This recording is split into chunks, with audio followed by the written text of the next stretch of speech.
Most people think that muscle is about looking strong, but after 40, it is about something far more important. It is about how long you will stay independent, healthy, and in control of your own body. In this video, I am breaking down exactly why muscle is one of the most powerful tools you have for aging well, and what happens when you neglect it and you don't build it. Before we get into the content of today's video, hi, my name is Tana. I am 48 and I am on a mission to age as well as I possibly can.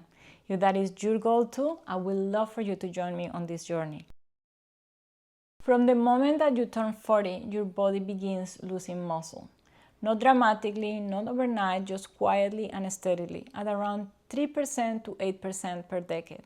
By the time that you hit 50, that rate accelerates, and by your 60s and 70s, if you have not been actively working against it, the losses will become significant. This process has a name, sarcopenia. It is the progressive age-related loss of skeletal muscle mass and function, and most women have never heard about it. Here is what makes it particularly dangerous. It is invisible in the earliest stages. You do not feel it happening. You might notice that you're a little bit more tired than you used to, or that carrying the groceries feels like more difficult, or maybe you have put weight and you have not changed your diet. By the time that it becomes obvious that there is a problem, you already lost a significant amount of the muscle that kept you healthy and independent. And muscle is not just about movement, it is a metabolic organ. It is one of the primary sites where your body burns energy, which is why losing muscle is so directly connected to weight gain after 40. Less muscle means a slower metabolism, and a slower metabolism means your body stores more of what you eat, even if you are eating exactly the same amount that you always ate. But the role of the muscle goes much further than that. Muscle protects your bones. When you strength train, the mechanical load placed on your skeleton stimulates bone density. And this is critical for women because estrogen, which also protects bone density, begins to decline in perimenopause and menopause. And the combination of declining estrogen and declining muscle is one of the main drivers of osteoporosis in older women. And muscle also protects your joint, your posture, your balance, and your ability to recover from injury. It is the scaffolding that holds your entire body together. Picture yourself at 75 or 80.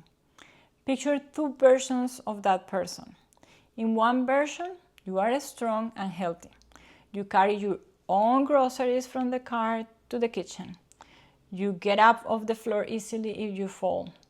You move freely. You live independently. You don't need help getting dressed or moving around the home. You are completely independent. The other version can't do those things. You have lost muscle and you have lost enough bone density that if you fall, that is a serious risk. So everybody's worried. And a fracture becomes a life-altering event. You depend on other people for tasks you used to do without thinking. Someone takes your groceries, picks you up, walks you home. You lose your independence. The research is very clear. The difference between those two versions of yourself is largely determined for how much muscle you have and how early you started building and protecting it. Sarcopenia is one of the strongest predictors of falls and fractures in older adults. And falls are not a minor inconvenience for women over 60. Studies show that approximately 1 in 5 women who suffer a hip fracture does not survive the following year. Sadly, that is a figure that most people have never heard of. And that really changed the way that I see things. I think nobody wants to be physically dependent on another person for their day-to-day life. I certainly do not. And the good news is that this outcome is largely preventable, but only if you start now. The sooner, the better. The researchers who study longevity now refer to muscle as a longevity organ, not just because what it does to your metabolism and your bones, but because of its direct relationship with health span. the number of years you live in good health, not just the total number of years that you live.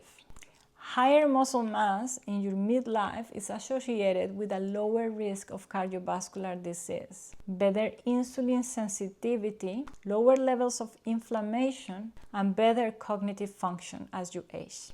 A 2026 review in the journal iScience described the skeletal muscle as a vital metabolic organ. Loss connects directly to metabolic syndrome, cardiovascular disease, type 2 diabetes, and reduced health span. More recently, grip strength, which is a direct measure of your muscle function, has emerged as one of the most reliable biomarkers of biological age. The Lancet's Pure study, one of the largest cardiovascular studies ever conducted across 17 countries, found that grip strength is a stronger predictor of cardiovascular mortality, stronger than blood pressure. I take this stuff seriously.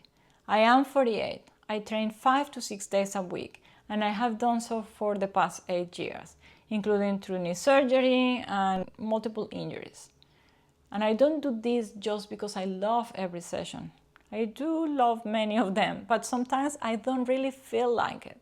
I do it because I know what the science says, and because I don't want to be the frail, dependent version of myself in a few years.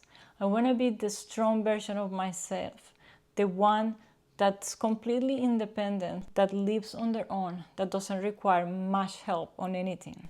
Quick break. Are you currently doing any kind of strength training? Let me know in the comments whether you're just starting out, you're already training, or you're somewhere in between. I genuinely would love to know where you are in this journey. Now let's keep going.